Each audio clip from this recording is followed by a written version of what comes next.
Hi, I'm Allie and welcome to Haven's Kitchen. Today we're going to talk a little bit about pantry organization.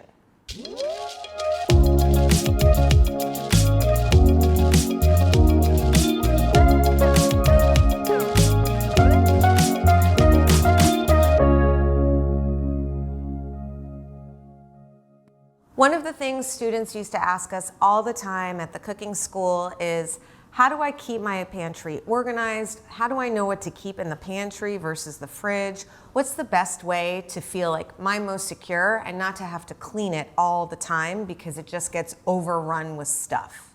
So we have a few helpful tips that we think will make it easier for you to have an organized pantry and a more confident cooking experience.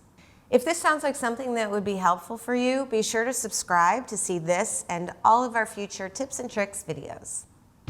All right, let's get started. First, we're going to talk a little bit about basic organization. So I have 5 kids. I have a lot of stuff in my pantry: cookies, crackers, cereal, flours, grains, all of it.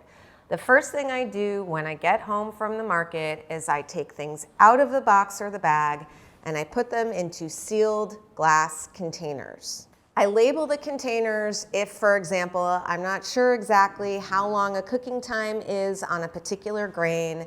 It's very easy to just get a little label maker and write Faro 45. That means I know that it takes 45 minutes to make this and I don't need to save the bags.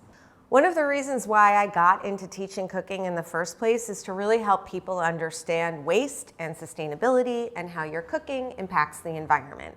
So a big bonus of taking things out of boxes and bags and putting them in glass containers is that you don't end up with stale cookies and crackers and grains kind of at the back of the pantry and feel kind of bad about it.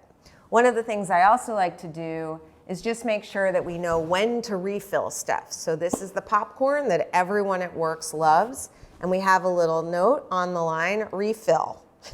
So when we make our shopping list, we put this popcorn on and we never run out. In terms of what to actually keep in your pantry, there are a couple of staples that we always have around. We have a couple of different kinds of oil. Some of those oils, like a really thick toasted sesame oil, will be in the refrigerator, but other oils can stay in the pantry, cool, dark place. A lot of times it's the light that makes an oil turn, so you just want to keep it in the dark. We also have a couple of different kinds of vinegars. Different vinegars do different things and they have different flavor profiles. So we like to have an apple cider vinegar, we like to have a champagne vinegar. A lot of people like to have a balsamic vinegar. So a couple different vinegars just to add a little difference from one salad dressing to the next. We also like to have a bunch of different dried fruit on hand. So I love cooking with prunes and figs and dried cherries and raisins. Again, we keep them in little airtight sealed containers so that they don't dry out and get kind of hard. That's a bummer. If your raisins or your currants or your cherries do get dried out, you can easily plump them up by putting them in a little warm water just for 10 or 15 minutes before you use them. It's kind of magical. We also like to have a couple of different kinds of grains.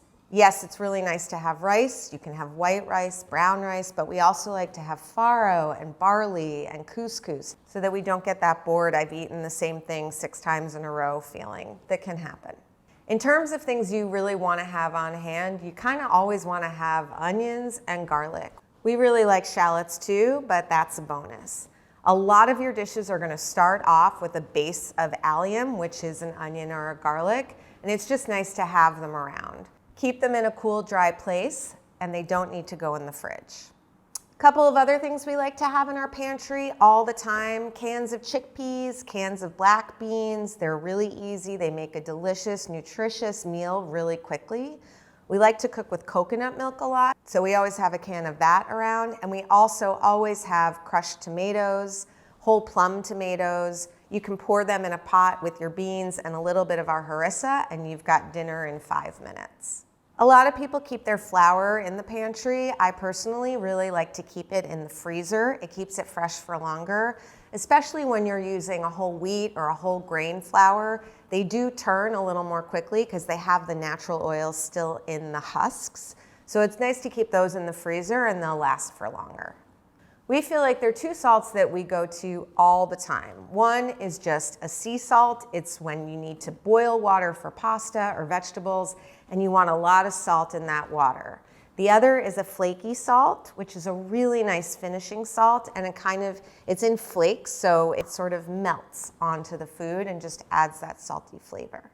You know what you like to eat more than anybody else does, so you know the spices that you go to the most frequently. Again, spices do have a shelf life, so keep them in a cool, dry place and make sure that they're sealed. For more tips and tricks on how to use spices to build flavor, be sure to check out our Building Flavor video.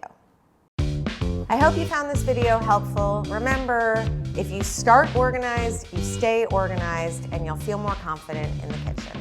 If you found these pantry tips helpful, be sure to like this video and subscribe to see all of our future tips and tricks videos. Thank you so much for watching, and cook happy.